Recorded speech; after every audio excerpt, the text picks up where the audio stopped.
Hello, everyone.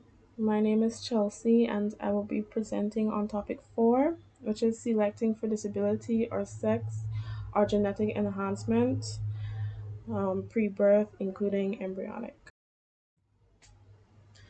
So, the first case I will be looking at is the case on the Masterton family. This case pertains to sex selection. You can pause the video and read the entire case, but for the sake of the video, just to summarize, Alan and Louise Masterton had 5 children and they lost their daughter in a, in an accident. And because they have 4 sons, they were yearning for a daughter, another daughter, in order to fill the void of the girl that they lost. And the mother, she got sterilized at the birth of Nicole, which is the daughter that they lost. And so they decided to go under IVF treatment, and eventually um, they sought out treatment in Italy, and only a male embryo was produced. They did not want the male embryo because they had a psychological need for a daughter, and since it turned out to be male, they donated the egg, the embryo, sorry, to a infertile couple. So the ethical concerns pertaining to this case. In the last class, we would have all seen a statement from Elizabeth Anderson, which states the most fundamental calling of parents to their children is to love them. Children are to be loved and cherished by their parents, not to be used or manipulated by them. This is basically saying that, a parent is obligated to love their child no matter what they turn out to be. Whether they turn out to be a male, a female, or they have a particular disorder or a disease, they're supposed to love their child no matter what because it's theirs. Secondly, the child may be expected to act in certain gender-specific ways if the technique succeeds, and this may disappoint the parent if that fails. So we all know that just because you are assigned a gender at birth, or you are biologically a male or a female, doesn't mean that you would resonate or identify with that gender that you were assigned at birth, or act, in a traditionally masculine or a feminine way. So in this case, this couple may want to fill the void that losing their daughter would have left with them. But if it did turn out that the embryo would be a female, that doesn't mean that the female child would act in a traditionally feminine way. So she may want to present as more on the masculine side, whether she acts that way or dresses that way, or the child may not even identify as a girl or a woman. The child may end up being a transgendered person, and they want a daughter,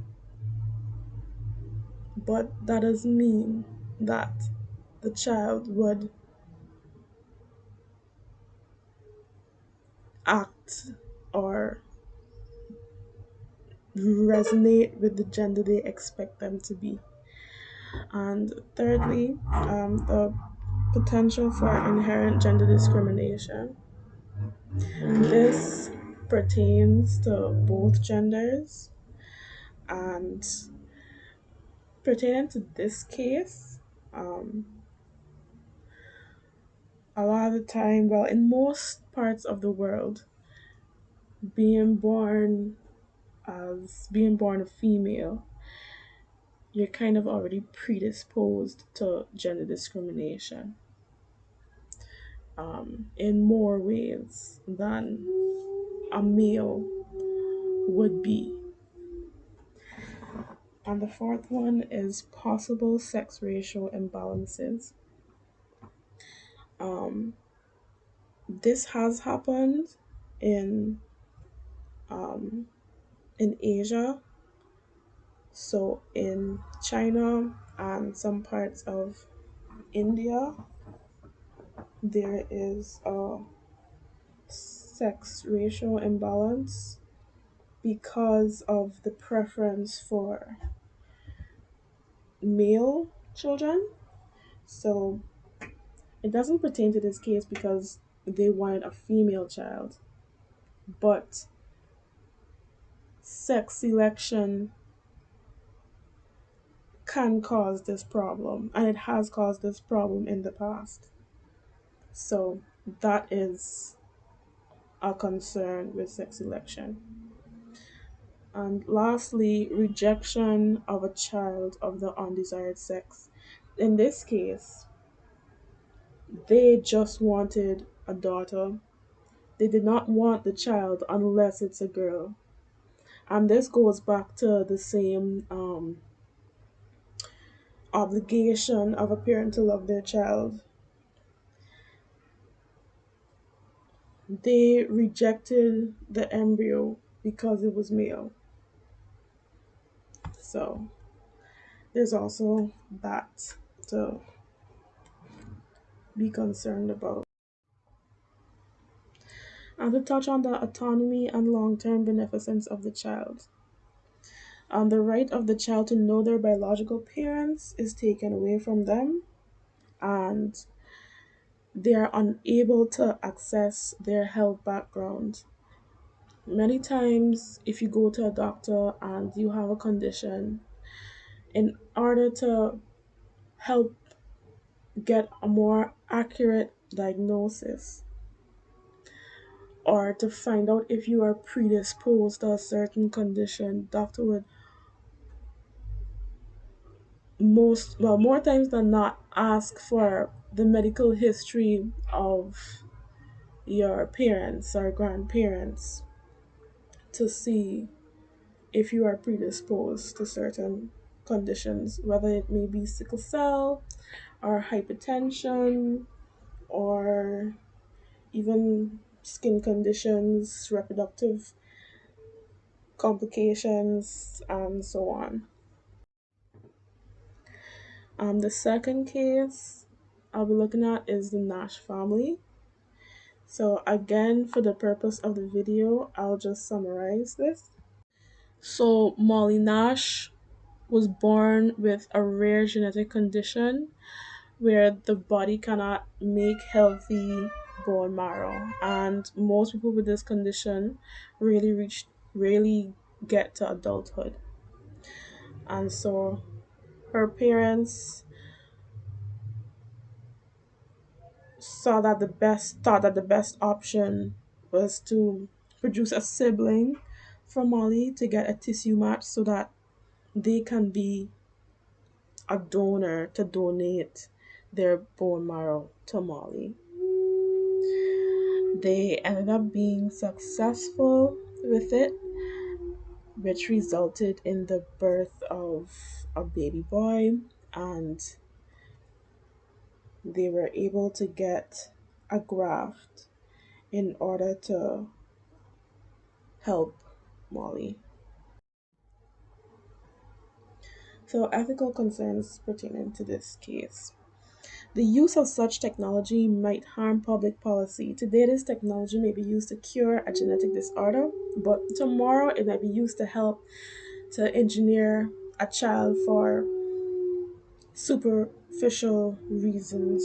So, making a child more beautiful or more intelligent, engineering the child to have a particular eye color or hair texture or a certain height, whatever it may be.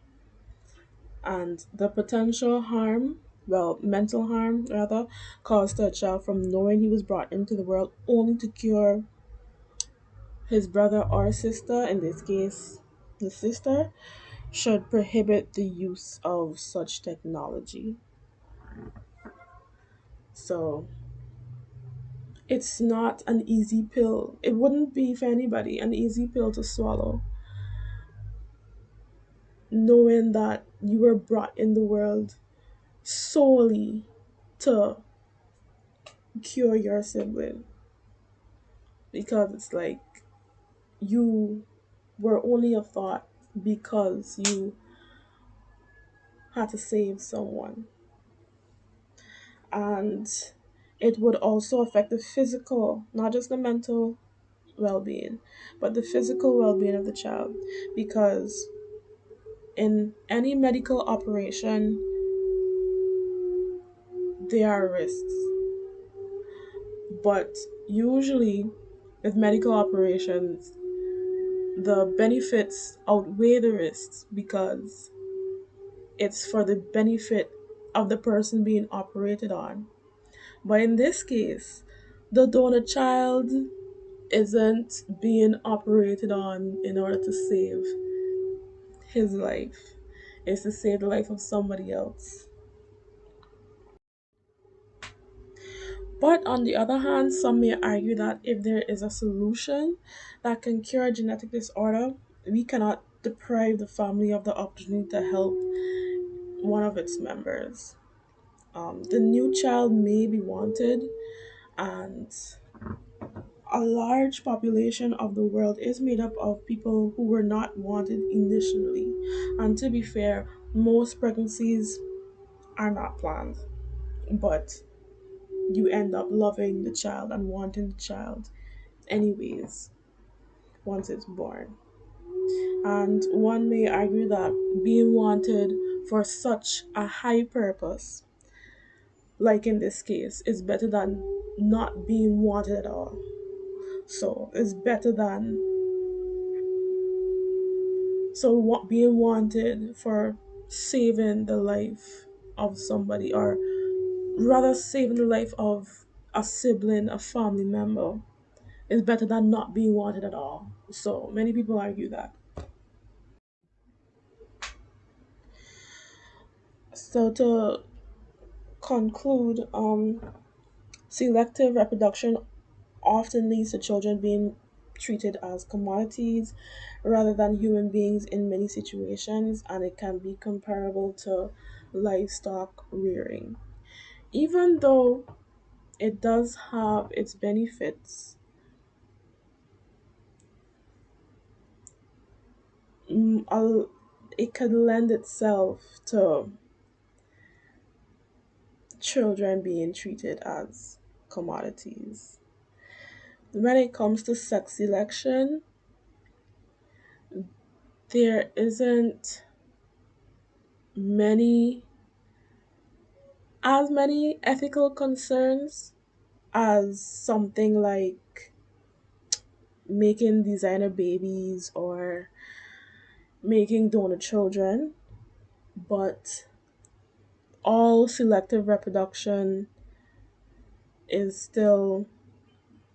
is still still has the potential to be very harmful in the long run.